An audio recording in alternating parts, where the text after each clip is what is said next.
Denise Duffield-Thomas, thank you so much for taking some of your precious time out, because I know you are nearing maternity leave coming up here soon as well. So thanks for chatting with me. Thanks, Emily. Thanks for having me. How much time do you have left, do you think, until you'll be on maternity? 4 weeks. Okay, well, so 4 weeks until the baby's born. I actually don't know how long I'm going to take. Right. We're in the same boat. I'm so excited, though, to be talking with you. A little bit of background. I kind of came across the Lucky Bee Money Boot Camp a bit on accident, because I went through B school with an affiliate, and this was just kind of an added bonus course. And I remember thinking, I don't know what that's all about. Well, I have to say, it ended up being one of the most impactful aspects of any of these courses I've ever taken. So I'm looking forward to diving in a little bit. I'm going to let you start by telling us a bit about your journey to becoming such a sought-after money mindset mentor. Sure. So like a lot of entrepreneurs, I've wanted to have my own business my whole life. And if I look back at how I was as a kid, not only did I start little businesses, I had a bracelet business, and I used to do yard sales, and I was going to sell horse poo one summer. But I was always the kid that people would ask for advice from, even as a really young kid.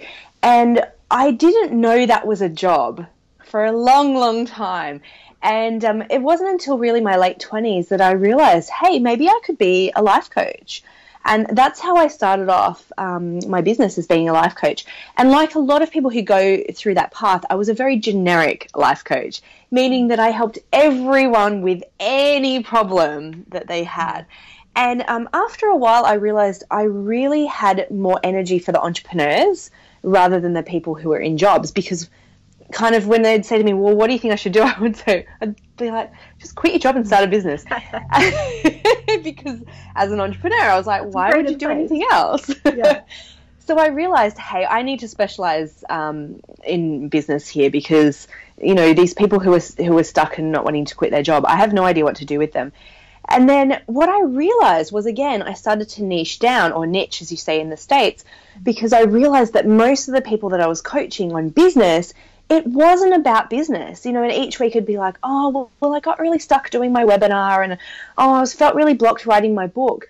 And what I realized was it was a mindset problem more than anything else, because women are smart. If you've had a job before, you know how to do a project plan and get it done, right? So it wasn't about doing the stuff. It was what was happening inside their heads that was preventing them from being successful in business.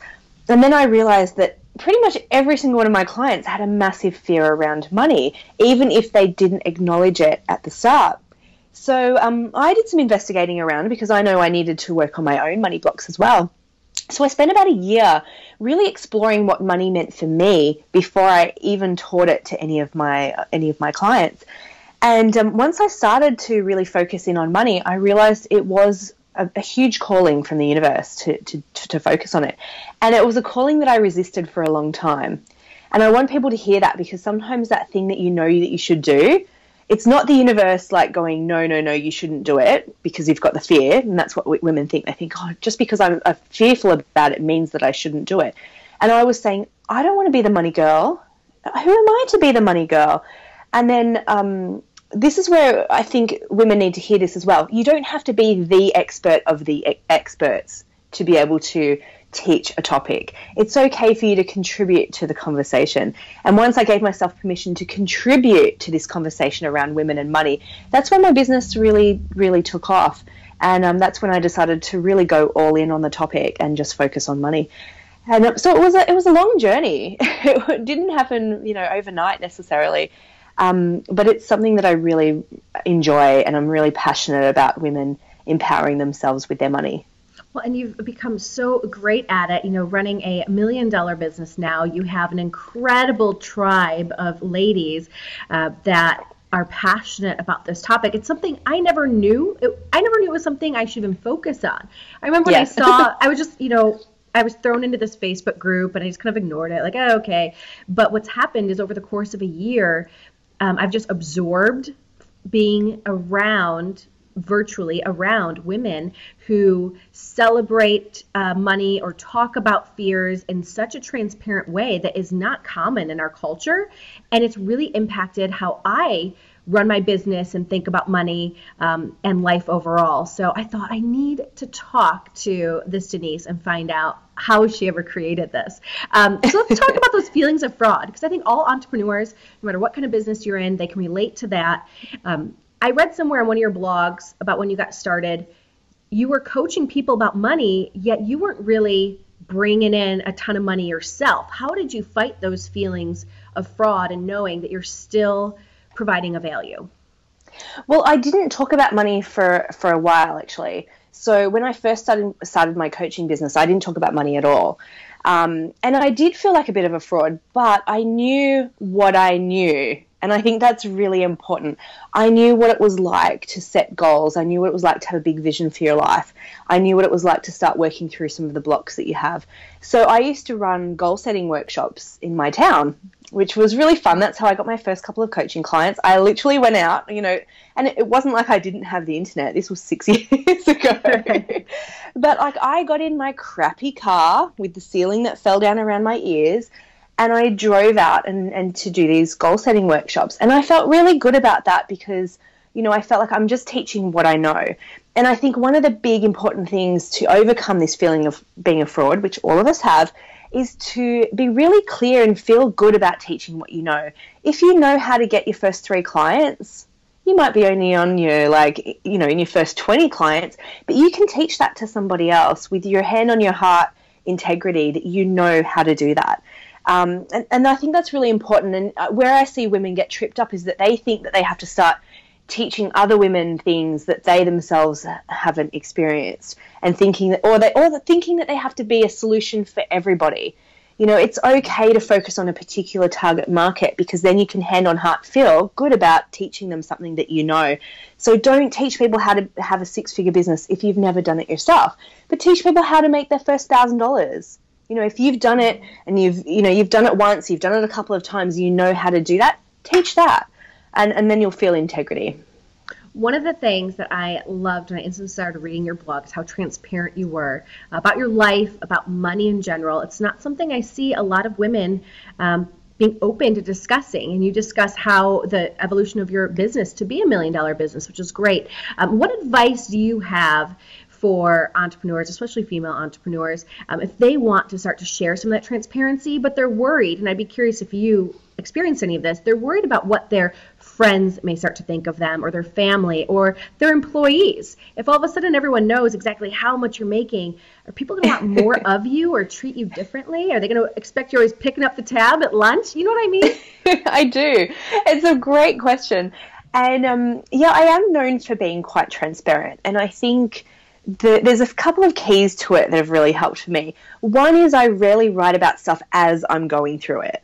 So there's a little bit of hindsight there. Every year I usually do a yearly recap, like what I learned, even how much money I made or how many clients I got. And I don't write it as I'm experiencing it. And usually it doesn't even happen, in December of that year. Sometimes it happens a couple of months later. So give yourself a chance to digest some of the lessons, because otherwise you're just kind of being transparent for no reason. You're kind of opening up your chest and letting people kind of see everything. You need time to let lessons digest, and then you can come up with, what did I learn from that, and make it useful and helpful for other people. Now, I totally experienced that same thing that you mentioned there about, oh my God, people are going to know how much I make, or people are going to know a lot about my business. And so for me, I always think, well, why am I sharing this? What's the point? If it's just to brag, then it's really not that helpful for other people. I mean, yeah, in a way, it can be inspirational for other people to hear about your successes. But I think when you share the lessons and the challenges and things like that, then you kind of feel okay about sharing that kind of stuff, because you're kind of going, well, I'm not perfect either. And I did a post recently about how much it costs to run $1 million business, and it's like, just to tell people, I'm not like taking home $1 million, right. There's expenses involved in this. Like, this is how much it really costs. And then that doesn't even include taxes. So, it's fun to do. Yes, it will make you feel vulnerable. So always just ask yourself, why am I sharing this? How is this going to be helpful to other people? The other thing to note is you don't have to share it really publicly. Maybe you could just share it within your business groups or within, some of your client groups. You don't have to put it on. I don't put it on my personal Facebook page for all my family to see. They'll only see it if they're, if they like my business page. Right. And then we don't really talk about it. I remember my brother, he was like, well, I wish I had your bank account. And I just kind of smiled and went, okay, cool. Like, I'm not going to be triggered by that. That's all cool. So it's, and it's one of those things, if you don't want to be transparent, you don't have to be either. Don't feel like you have to be because, you see other people do it. Sure. It may not just be for everyone. Exactly. What is one thing that really helped you amplify your business? When you had a successful business, you were still making six figures for quite a while and doing really well. What was the switch that you made that all of a sudden really amplified that business and helped turn on the revenue even higher? Yeah, sure. I actually got really blocked straight after hitting six figures, and I'll be really honest about that, because I thought, oh my God, I've worked my butt off to get here. I don't see I could make any more money than this, and six figures was great, but the first year that I did it, I actually spent most of it. I read that blog, the mastermind. I was like, whoa, I can't believe she was able to do that. But I did. I spent most of it on travel and conferences and really great stuff. But, I realized it wasn't sustainable to do that business model because I wasn't really bringing, I think that even the first year I hit six figures, I wasn't paying myself a regular salary. I was just kind of taking money out of the business as and when. So that was a real wake-up call when my accountant, he goes, great, you've reached that six-figure mark and you don't have to pay taxes this year. And I was like, yes, like how smart am I? Right. And he goes, well, that's because you didn't make any money for yourself. And it was a wake-up call for me. So I had to explore it from a few different angles. One, I had to explore it from, is this going to be sustainable for me to run this business? And how can I keep an eye on costs? Because I think some women, they think, oh, I want to make more money so I never have to think about money. And it's like, no, you still will have to think about money. Like, you still have to sometimes budget and, work out what you're spending. So I did a massive spending audit and realized, that I was probably just wasting money unnecessarily. The second thing for me that was more of the mindset piece is that I had to really explore for myself, what did I think it meant to make more than that? And I had to be really honest. I thought, oh my God, if I want to double my income this year, I'm going to have to work twice as hard. And we know that's not true, right? You usually have to be I a lot more those leveraged. Thoughts, so I admire that you were able to get beyond that. Well, it's very common, and you think, I was thinking, oh God, if I'm making six figures, I think it was about 120 that I'd made, and I was thinking, God, if I want to get to 1 million, does that mean I have to work 10 times as hard? Like, there's no more hours in the day. So I had to get really clear around the mindset of that, that correlation I had between working hard to make money, and if you want to make more money, you have to work harder, instead of being really smart about it. So, as I said, I did a kind of expenses audit, but I also did an audit about, where am I spending my time? Am I spending my time on income producing activities, or could I delegate a little bit more? And so after that, I doubled my income the next year working less. And then I think I did almost 3 times the year after working even less. And then this last year I worked probably less than ever. And I did well over $1 million. So I had to do that mindset shift first. So anyone listening, it's like, it's usually mindset. It's very rarely the practical stuff. Well, let's go ahead and jump right in and talk about the Lucky Bee Money Boot Camp, because like I said, I didn't even know this was a thing. I didn't know this was a thing that people were seeking, and I kind of was just dropped into this group, and I've even tried to explain to my mom. I don't know. I imagine you have family or friends who are like, I have this friend Denise, and I have no idea how she makes money. I don't even get what she does. And I always try to explain this to my mom. I'm like, no, Mom, this is what people do online as a business. And I'm almost sad for people that don't know this exists, and I feel really lucky that I came across it. What will people experience, and how do they know if the Lucky Bee Money Boot Camp is for them? Yes. Well, I think introducing this whole concept of money blocks to people who don't know what it is really powerful, because I think even if you're not quite sure what that means, a lot of us have experienced times where we felt kind of a bit icky around money, which is not a very scientific way of saying it, but that ickiness you feel sometimes when you have to ask for the money, whether that's in a job or in a business, where someone says, well, how much do you charge? And you feel that kind of feeling inside of like, oh crap. Or you want to increase your prices, but you feel like you're a bitch for doing it. Or you feel guilty about making money when other people aren't making money. Maybe your parents had to work really hard for your money, and then suddenly, you're doing something that feels really enjoyable and easy in this kind of new online economy. All of those conflicting feelings that we have around money are incredibly normal. And all I do is I create a very safe space for women to explore those feelings, to identify the feelings that they didn't even know that they had. For example, in one of the exercises in the Money Bootcamp, it's called the sabotages exercise, and there's something like 50 different sabotages in there that are really common for women. Usually when people go through that exercise, they're just like, I can't believe I do those things. I can't believe I sabotage my income in this way. So it's really about spreading that awareness and giving women the tools to deal with those feelings, but then also creating a really great community where it's normal to talk about money, it's normal to talk about successes, it's normal to talk about your fears and some of those icky things that no one really admits. So it's one of those things that used to be just kind of like, oh, it's a 6-week course, you do your 6-week course and then you go on with the rest of your life. Now what I've realized, it's kind of like a lady mafia.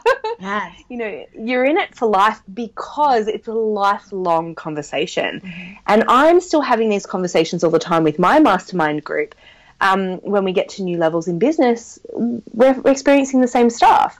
So I created this group so women can come back and explore those questions whenever they need to, no matter what income level they're at, because, it's usually the same stuff you have to deal with again and again. And it's turned into this amazing kind of global network of women. It really is. Every time I want to post something in the group, I have to triple check it is going in the private group and not on my actual Facebook page, because that's how comfortable you feel and how open you want to be to get advice or support from all of these ladies. Absolutely. Really, I haven't even finished the boot camp. I really want to, because I know I'm like, wow, if this is how much I'm getting just from the group, I need to finish this boot camp. But I would say joining for the community alone has been worth it. And then those first few lessons I've done are really an eye-opener to elevate your life to a first-class lifestyle, which I love too. So, well, let's see. You have done speaking engagements around the country and the world. You've done some luxurious retreats, you've created courses, you've written books, you have failed your attempt that you admit at making some products, some branded products. Yes. I love that you share all of this. So what is next for this Lucky Bee? Oh, great question. So obviously maternity leave is coming up. And so for the rest of the year, I'm actually taking things kind of easy. I'm starting to work on my 3rd book towards the end of the year. And this one's going to be about business, because my first book was about kind of manifesting in general. Second book was about money. And the third one is really about business and entrepreneurship and what it really takes, to be successful in business. So there's going to be a lot of mindset lessons in there, as well as kind of some practical stuff as well. The other thing for me is I used to feel like I had to do everything in 1 year, and I was like, oh my God, if I don't speak everywhere this year, I'm never going to speak again. Or if I don't, create all of my courses this year, I'm never going to create another one. And I think I've got a bit more of a long-term view for my business now. And I feel like this year is definitely a setting up year. We've done a lot of rebranding behind the scenes. We're setting up a lot more systems and processes. And I learned this from my friend Natalie McNeil from She Takes on the World. And she said that sometimes she deliberately holds back her growth so she can build the foundations out. So, she doesn't grow really fast and then it all topples down. And I feel like that this is the year for us to do that, to really gear up for some big growth next year and beyond. So it sounds a bit unsexy to do that sort of stuff, yeah. But it's really great having that long-term view of my business I think for a change, instead of feeling like you have to do everything at once. I love there's a blog you share about how you prepare your business for maternity leave, and I think that's right about the time I joined the course. And we both have almost around 2-year-olds, and now we're both due again in the same month. So I'm curious, what are you doing different for this maternity leave for your business than that you did the first time around? Well, the first time around, everything was new for me around delegating, which is really true. I was such a bad delegator. I tried to do everything myself. I had a really great assistant that I would never give things to do. So I still did my newsletter when I was in the hospital when I had my first baby, even though for months she'd been saying, I'm ready to take that newsletter on. This time I did very similar things. I batched a lot of content. I recorded all of my videos for the year in January. We took on a few new contractors to help out, like people doing editing and stuff. So nothing crazy, just all the stuff that you're supposed to do in business anyway, that for some reason I never do unless I'm absolutely forced to with a deadline like a baby. So I just got even better at delegating and just refined my business a little bit. And one key thing that I did, which was really surprising for me, I was going to launch another course this year, and I was looking at my calendar and I was like, I can do the calls up until the baby's born, no problem. And then I just went, I can, but do I want to this year? And it was really powerful for me to just go, you know what, that's not the right time for that course, and kind of just delay it. And I'd never done that before. I've always been the person who just pushes on through things and just like, no, suck it up and do it. And, there's a lot of other personal things going on in my life at the moment. We're selling a house. We just bought a new house. All these things are happening. And I just thought, wow, maybe for maternity leave this time, I just like give myself a bit of a break. Good for you. Like, what a concept. Yeah. That's great. Well, I love to ask everyone this question. Do you think entrepreneurs are born or made? And I'm sure you've thought about this a bit with your next book that you're working on.